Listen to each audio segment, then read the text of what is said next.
Car का purchasing कब हुआ था? 1 जनवरी 2022 को। कार की कीमत कितनी थी?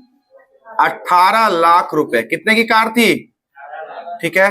कार को चोरी कब हुआ? कार 31 दिसंबर 2024 को। कब चोरी हुआ था? न्यू ईयर पार्टी के पार्किंग से। कहां से चोरी हुआ था? रेट ऑफ डिप्रिसिएशन कितना है? 15%। क्योंकि ये ईवी था। क्या था? इलेक्ट्रिक व्हीकल था। मान लेते हैं 15%। सब क्वेश्चन 10% मान के थोड़े बनाएंगे। ईवी हो गया 15%। ध्यान है? चलिए, अब ये 3 साल तो हम उसको यूज किए हैं ना, और ये है एसएलएम के हिसाब से। एसएलएम समझने में आसान है, डब्ल्यूडीवी बहुत टफ नहीं होता है। एसएलएम और डब्ल्यूडीवी में बस एक फर्क होता है कैलकुलेशन का, बाकी सारा ट्रीटमेंट सेम होता है। ठीक है, ये हो गया। अब उसका इंश्योरेंस क्लेम जो था ना, ध्यान दीजिएगा, इंश्योरेंस क्लेम, ठीक है, इंश्योरेंस क्लेम जो था वो आपको कंपनी ने दिया 9,50,000 रुपया। कितना दिया? ध्यान से देखिए यहां पर कितना मिला। अब आपको क्या करना है? Profit and loss find out करना है। प्रॉफिट एंड लॉस क्या है वो फाइंड आउट करना है, और एसेट अकाउंट बनाना है 3 साल के लिए। कितने साल के लिए बेटा? चलिए मेरे साथ थोड़ा सा बनाने का कोशिश कीजिए, क्योंकि अकाउंट बनाने में जो टाइम लगेगा वही लगेगा, बाकी जर्नल एंट्री आपको हम बोल करके ओरली समझा देंगे। तो पहले तो यहां बनाएंगे कार अकाउंट। ठीक है, सबको दिख रहा है? चलिए 2 भाग में पेज को डिवाइड करिए और बनाना शुरू करिए। कार अकाउंट बना रहे हैं हम लोग, साथ में बनाएंगे, और कुछ अंतर नहीं है, आप लास्ट में पता चलेगा। जैसे कैसे वीडियो वगैरह के लास्ट में रहता है कि वेट टिल द एंड, तो आपको वेट टिल द एंड दिखाते हैं और फिर समझ में आएगा बहुत मजेदार तरीके से। चलिए सबसे पहले तो कार खरीदे कब है? 2022 को 1 जनवरी को 2 बैंक अकाउंट। ठीक है बेटा, कितना? I will not make it hard, हम हार्ड नहीं बनाएंगे, इसको आसान करेंगे, क्योंकि एक ही कार से बात करेंगे। क्योंकि हम पीएल अकाउंट देख रहे हैं किसके अकॉर्डिंग? इंश्योरेंस क्लेम के हिसाब से, कि एसेट में इंश्योरेंस किया हुआ था और उसका जो क्लेम हमको मिला उससे हमको प्रॉफिट हो रहा है या लॉस हो रहा है, बस हमको ये देखना है, नथिंग एल्स। ये हो गया। अब बच्चों ये 18 लाख रुपए में खरीदा गया, तो 22 में तो चोरी नहीं हुआ ना, तो 22 में 31 दिसंबर तक का डिप्रिसिएशन काट दीजिए। ध्यान रहे, we are not preparing a provision for depreciation account. If provision for depreciation account is maintained here, तो क्या डिप्रिसिएशन यहां जाता? नहीं जाता। तो बाय डिप्रिसिएशन अकाउंट कितना? 15% जोड़ो तो 1,80,000 रुपए का 2 लाख 2,70,000। ठीक है, 2,70,000। तो पहले साल उस कार का कीमत कितना घट गया? 2,70,000। चलिए ठीक है, कैलकुलेशन थोड़ा देख लीजिए सही से, ये राइट कैलकुलेशन है। तो 18 लाख रुपए में से 2,70,000 घटाइए, जल्दी calculate it fast. By balance 1 lakh. 1 lakh कैसे हो जाएगा? 15,30,000। ध्यान दीजिए यहां पे, मिसगाइड मत कीजिए, ध्यान से। 2023, अब दिसंबर 31-22 के बाद क्या आएगा? 1 जनवरी 2 बैलेंस बीडी, बोलते चलो 15,30,000। Very good.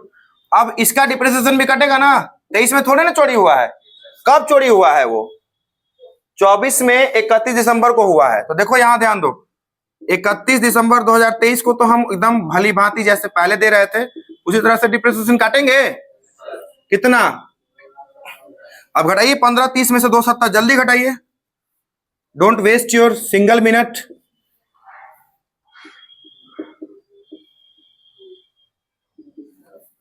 $15,30,000 घटाइए जल्दी से, बाय बैलेंस सीडी 12,60,000।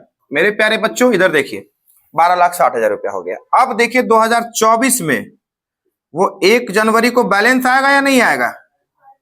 बोलो। 2 बैलेंस बीडी कितना है? 12,60,000 हो गया। चलिए उसके बाद 2024 में ही 31 दिसंबर को हमको डिप्रेसिएशन काटना था। डिप्रेसिएशन उस डेट तक तो हम यूज किए ना भाई, पार्किंग से चोरी हुआ ना, तो हम वहां तक तो देखे हैं ना, डिप्रेसिएशन तक वहां तक तो काटेंगे ना। बाय डिप्रेसिएशन कितना, 2,70,000। अब इसी डेट को हमारा एसेट चोरी हो गया, क्या हो गया, तो लॉस बाय थेफ्ट हो सकता है, बोलो। तो वो हम अभी नहीं चर्चा करेंगे उसके ऊपर, अभी देखेंगे वो लॉस बाय थेफ्ट बाद में लिखेंगे। अब देखिए हमको लॉस तब होता ना जब हमारा इंश्योरेंस नहीं होता। उस गाड़ी का इंश्योरेंस किया हुआ था, जनवरी फरवरी में एक्सपायर करने वाला था 2025 में, तो इंश्योरेंस क्लेम हम ले सकते हैं ना। तो इंश्योरेंस कंपनी ने कितने का क्लेम दिया है आपको, तो अब उसको सबको देखने से पहले हमको ये देखना है कि हमारे एसेट का यानी कि एग्जैक्टली हमारे गाड़ी का वैल्यू क्या है।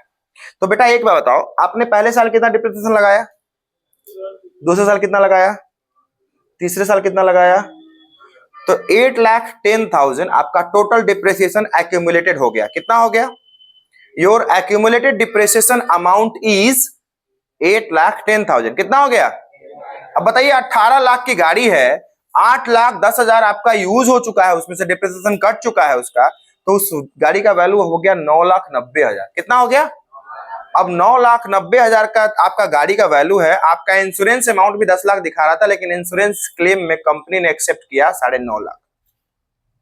अब बताइए कि 9,90,000 आपको अगर दे देता तो आपको तो कोई लॉस नहीं होने जा रहा था, लेकिन आपको दिया 9,90,000 से कम, तो आपको 40,000 का लॉस होगा। अब इसको एंट्री में कैसे करना है, तो मेरे बच्चों यहां पे अगर हम उसको बेचते थे, हम क्या करते थे, हम अगर उसको बेचते थे तो एंट्री होता था इंश्योरेंस कंपनी, बेचते थे तो एंट्री होता था बैंक टू एसेट होता था, बोलो। यहां इंश्योरेंस कंपनी हमको क्या दे रही है, क्लेम दे रही है। क्या दे रही है, तो यहां पर लिखेंगे बाय, यहां बैंक नहीं लिखकर क्या लिखेंगे, इंश्योरेंस कंपनी अकाउंट को क्रेडिट कर देंगे, और यहां पे क्या लिखेंगे 9,50,000। ठीक है, अब हमको एक बात बताइए, किधर का ज्यादा है, उधर का किधर का, उधर इधर का ज्यादा है, हा? तो अब जैसे देखो 12,60,000 है ना इधर का, इधर कितना है 9,50,000। तो मेरे ध्यान दो कि किधर, इधर 12,60,000, उधर टोटल कितना हो रहा है, देखो ना 12,60,000 में से इसको घटाना है 9,50,000 प्लस 2,70,000, तो 9 2 11, 1,20,000, यानी कि 12,20,000। कितना, तो 12,20,000 इधर हो रहा है, इधर हो रहा है 12,60,000। तो बच्चों 40,000 का तो क्रेडिट कम है ना, तो यहां लिखेंगे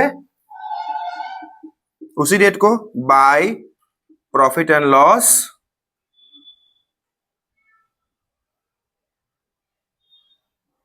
बाय थेफ्ट या लॉस बाय थेफ्ट। क्या लिख सकते हैं, आपको एग्जैक्ट लॉस कितना हुआ 40,000, तो यही हम लिखेंगे 12,60,000। क्या यहां पर आपने अंतर क्या देखा, अंतर यही देखा ना कि यहां पर इंश्योरेंस कंपनी का नाम आ गया बैंक की जगह, बाकी चीज बात तो वही है, लॉस तो वहां भी लिखते थे, सीधे प्रॉफिट लॉस लिख करके लिखते, यहां लिखते थे profit and loss on sale of asset लिखते थे, याद है। अब प्रॉफिट होता था लिखते थे to profit and loss on sale of asset इधर, लेकिन यहां लॉस हुआ है तो यहां सीधे क्यों नहीं लिखे sir by profit and loss on cell, क्योंकि सेल नहीं ना किए हैं, क्या किए, by profit and loss by theft, चोरी के कारण लॉस हुआ। क्या हुआ, तो आपको एक्सप्लेन करना पड़ेगा, पूरा एकदम क्लियरली एक्सप्लेन करना पड़ेगा। अब ये आपका एसेट अकाउंट तैयार हो गया बनके, ले देके दोनों तरफ बराबर हो गया।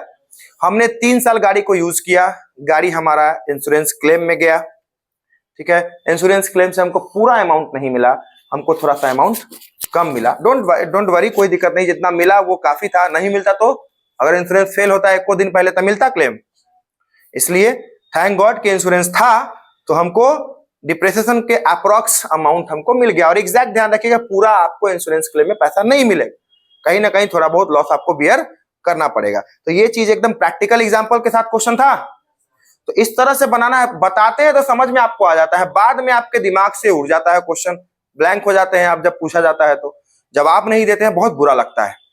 थोड़ा सा देखिए, समझिए, कोशिश करिए खुद से बनाने का, खुद से बनाने का कोशिश करिएगा तभी सीख पाइएगा। ही सोचिएगा ना कि सर बता देंगे या कोई दोस्त से हेल्प ले लेंगे तो जिंदगी भर आप जो है ना सहारे के सहारे रह जाएंगे। सहारा पे मत रहिए, कोशिश कीजिए। नहीं समझ में आया वहां डाउट सेशन में डाउट पूछिए। तो ये आपका क्वेश्चन एक बन गया ये। अब डिप्रिसिएशन अकाउंट हमको बनाना है, यही ना करना है अब। तो डिप्रिसिएशन अकाउंट जब बनाइएगा, अच्छा इसका जर्नल एंट्री कैसे होगा देखिए। रफ में जर्नल एंट्री करते हैं। पहला साल हम बोल के सुनाते हैं। पहला साल कार टू बैंक, बोलिए, रिपीट करिए मेरे साथ। कार टू बैंक 18 लाख, ठीक है। Don't write, stop writing. Car to bank, फिर लिखेंगे डिप्रिसिएशन टू कार 31 तारीख को उसी साल, चूंकि कैलेंडर ईयर है, ध्यान दीजिए, जनवरी से दिसंबर, फाइनेंशियल ईयर नहीं है, अप्रैल टू मार्च, क्या है ये, कैलेंडर ईयर है। उसके बाद बैलेंस का कोई एंट्री, जर्नल एंट्री होता है क्या, नहीं होता है, वो हो गया। उसके बाद फिर दूसरे साल फिर करेंगे, फिर उसी साल एक और एंट्री कौन बच रहा है जो मेरे से मिस हो गया, बोलो, पीएल टू डिप्रेसिएशन। पीएल में डिप्रेसिएशन को ट्रांसफर करना है, चाहे प्रोविजन मेंटेन करे चाहे नहीं करे, पीएल में डिप्रेसिएशन जाएगा। All the nominal account will go to the PL account. ध्यान रखिएगा, नॉमिनल अकाउंट ट्रांसफर होता है, अगर वो बंद नहीं हुआ है तो वो कहां जाके बंद होगा, पीएल में जाके वो बंद होता है, ठीक है, ध्यान रखिएगा। उसके बाद फिर फर्स्ट ईयर में 3 एंट्री हो गया, ठीक है। दूसरा साल में फिर 31 दिसंबर 2022 को, सॉरी 23 को होगा डिप्रेसिएशन टू कार, क्या होगा, फिर पीएल टू डिप्रेसिएशन। किसको समझ में नहीं आया है, रेज योर हैंड्स। अभी भी जिसको समझ में नहीं आ रहा है, नॉर्मल चीजें बता रहा हूं जो मैं डिप्रेसिएशन सिखाया था।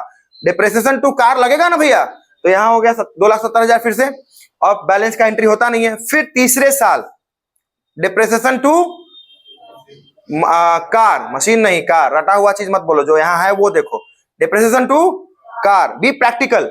उसके बाद अब हो गया डिप्रेसिएशन लग गया 2,70,000 कार पे।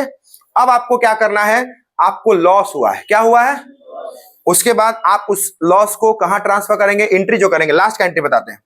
आपका एसेट अकाउंट में एक तरह से आपने क्लेम किया, इंश्योरेंस क्लेम, किसको करेंगे claim, loss by theft account debit to asset, ठीक है। और यहां पर insurance company account debit, insurance company से कितना मिला आपको, 9,50,000, लॉस कितना हुआ, 40,000। और मुझे जहां तक ख्याल है कि आपका एसेट इतने का था लास्ट में, अभी तो इतना कैलकुलेशन किए हैं, हाँ, हमने क्या कहा था, always believe in smart work. Smart work वाले लोग ना स्मार्ट मूव लेना चाहिए हमेशा। स्मार्ट वर्क हमेशा काम आता है, हार्ड वर्क भी काम आता है। मैं ये नहीं कह रहा हूं कि हार्ड वर्क काम नहीं करता है, डिनाई नहीं कर रहा हूं इस चीज से, लेकिन हार्ड वर्क अपनी जगह है, स्मार्ट वर्क अपनी जगह है। Smart work will save your energy, your time and your efforts. 3 चीजें आपकी बचाता है स्मार्ट वर्क, और आप हार्ड वर्क करने वाले लोगों से एक कदम आगे रहते हैं, ज्यादा नहीं, ठीक है। ध्यान दीजिए मैं क्या कर रहा था, आपका एसेट जब आया तो आपके पास ये मेरा हैंड, ये हैंड डेबिट है, ये हैंड क्रेडिट। ध्यान दीजिएगा, एसेट को क्लोज तभी ना मानेंगे बच्चों जब हम दोनों तरफ बराबर हो जाएगा। मेरा एक तरफ 18 लाख है, कितना है, एक तरफ 2,70,000 घट गया, फिर 2,70,000 घट गया, फिर 2,70,000 घट गया, तो एसेट 3 बार क्रेडिट हुआ। 8,10,000 से एसेट क्रेडिट हो गया, कितना से क्रेडिट हो गया, फिर से बोलो, जोर से बोलो। तो इधर कितना है अभी भी 18 लाख, इधर कितना है, तो ज्यादा जो होगा वो नीचे होगा, ठीक है। तो इंश्योरेंस कंपनी जो है इसको दे दिया 9,50,000। अब जोड़ो 8,10,000 अब प्लस 9,50,000, 17,60,000। अभी भी ये ऊपर है, ये नीचे कौन है, 17,60,000 ज्यादा कि 18 लाख ज्यादा, जितना डेबिट हुआ था उतना से क्रेडिट हो गया, क्या हो गया, फिनिश हो गया। अभी भी कितना क्रेडिट करना बाकी है, वो 40,000 से जब मशीन को क्रेडिट करेंगे ना तब जाकर दोनों तरफ 18 लाख होगा। समझ में आया बात, it is the balancing, it is the balancing, समझ में आया। जितना से डेबिट करेंगे उतना से क्रेडिट नहीं हुआ तब तक क्लोज नहीं मानेंगे, समझ में आई बात। चलिए यहां देखिए, आप लोग मशीन खरीदे थे तो या कार खरीदे थे तो car to bank 18 lakh, car debit में 18 लाख, और डिप्रेसिएशन टू कार, एक बार कार क्रेडिट हुआ 2,70,000, फिर डिप्रेसिएशन टू कार दोबारा कार क्रेडिट हुआ 2,70,000। तीसरी बात देखो ना, यहाँ देखो, यहाँ कैलकुलेशन कर देते हैं। कार डेबिट में कितना हुआ था एक बार? 18 लाख हुआ था। हमको इतना ही क्रेडिट करना है, तो पहली बार कार क्रेडिट कितना से हुआ, फिर दूसरे साल कार क्रेडिट कितना से हुआ, फिर तीसरे बार कार क्रेडिट कितना से हुआ 2,70,000, और चौथे बार कार क्रेडिट कितना से हुआ 950 से। दिया ना कंपनी ने, insurance company account debit to asset हुआ। उसके बाद फिर 40,000 लॉस के कारण कार क्रेडिट हुआ। अब लॉस होगा कारवा पे तो लिखिएगा घर पर कि लॉस ऑन हाउस, नहीं ना, loss of car due to theft या लॉस बाय थेफ्ट, समझ में, चोरी से आपका। अब इसमें आग से भी हो सकता है चोरी, आपको loss by theft, loss by fire journal entry में सिखाया जा चुका है। अगर आप वहां नहीं सीखे होंगे तो फिर दिक्कत होगी आपको। तो आप लोगों को शुरू से एकदम सींचा गया है। अगर आप इसके बाद भी अगर आप एफर्ट नहीं लगा रहे हैं अपना, तो फिर दुर्भाग्य है। थोड़ा ध्यान दीजिए, थोड़ा सा सीरियस हो जाइए, बहुत जरूरी है। क्लास 12 का बच्चा जब कॉमर्स का होता है ना, खास करके आप देखते होंगे जो बच्चे सीरियसली कॉमर्स को लेते हैं उनको अकाउंट्स और इकोनॉमिक्स बहुत टफ लगता है। अभी रील्स बनना शुरू हो गया, अकाउंट्स, अरे अकाउंट्स का एग्जाम है, फरवरी में इस बार एग्जाम है अकाउंट्स का, पिछले साल मार्च में था। तो सीबीएसई का जो पेपर है, खास करके एनसीआर के बच्चे, जो खास करके कुछ अपने बिहार से बाहर, बिहार में तो क्रेज नहीं है ना कॉमर्स का, ज्यादा समझते ही नहीं लोग कॉमर्स का वैल्यू। तनका अच्छा मार्क्स 10th में आ गया तो साइंस लेना है, गार्जियन का भी प्रेशर रहता है। इंटरेस्ट अपना देखिए, आपका इंटरेस्ट क्या है। छोटे भाई बहन अगर आपके हैं, आप लोग भी झेल करके आए होंगे, बहुत लोग मना किया होगा कॉमर्स नहीं लो। अक्सर हम जज उस चीज को करने लग जाते हैं जिसके बारे में हम खुद नहीं जानते हैं। हमको दो बच्चों के बीच में डिफरेंस करने के लिए देगा, ए और बी। ए को हम जान रहे हैं, बी को नहीं जान रहे हैं, हम डिफरेंस कर देंगे। हो सकता है बी ए से बेटर हो सकता है बी ए से खराब हो। हम दोनों को पहले जानेंगे तब ना जज करेंगे। यहां जानता ही नहीं है लोग, रूबरू ही नहीं है इस चीज से। सीधा कह देना है कि नहीं नहीं वो चीज ले लो, ये चीज छोड़ दो। अकाउंट्स का खौफ होता है बच्चों के बीच में, खौफ, और आपको एकदम साधारण भाषा में अकाउंट सिखाने की कोशिश करते हैं, फिर भी आप सीखना नहीं चाहते हैं। थोड़ा लॉजिक लगाइए, थोड़ा सा अपना एफर्ट लगाइए, सीख जाइएगा। अभी तक मजा आया होगा, है ना, आगे भी आने वाला है फाइनल अकाउंट्स में और मजा आएगा आपको। ये सबसे टफ चैप्टर्स में से एक है। एक चैप्टर था बीआरएस, बीआरएस आपने पढ़ा होगा, बैंक रिकॉन्सिलिएशन स्टेटमेंट, उसका किसी चैप्टर से कोई लेना देना नहीं है। एक था बिल्स ऑफ एक्सचेंज, जो क्लास 11th के सिलेबस से हटा दिया है सीबीएसई से। थोड़ा सा एफर्ट लगाइए, 5-6 चैप्टर तो मन से पढ़ना ही है 11th में अकाउंट्स में, बाकी सब तो ऐसे ही थ्योरी है। Journal, ledger, trial balance, final accounts, depreciation, accounting equation और आपका बीआरएस और बिल्स ऑफ एक्सचेंज, ये 6-7 चैप्टर मैक्सिमम है आपके। और एक जब सीख जाइएगा ना, जर्नल सीख जाइएगा तो लेजर करने में मजा आएगा, फिर लेजर करना सीख जाएगा तो ट्रायल बैलेंस उसी के मटेरियल से बन जाता है, कुछ उसमें करना ही नहीं है। 3 गो चैप्टर तो आपका एकदम सीरीज में है। कैश बुक, सब्सिडियरी बुक, एकदम मजाक है एक तरह से वो, बस एक बार लेजर बनाने आ जाए सब हो जाता है। और उसका यूज क्या है, यूटिलिटी क्या है, वो भी बताया जा चुका है कि कैश बुक कैश अकाउंट में क्या डिफरेंस है। कैश बुक और कैश अकाउंट में वही डिफरेंस है जैसे एक बुक और पेज में होता है, ठीक है। एक बुक है जिसमें पूरा कैशे का डिटेल है, और कैश अकाउंट लेजर का पोर्शन होता है, इसमें एक बुक में जितना चाहे धड़ल्ले से अकाउंट खोल सकते हैं।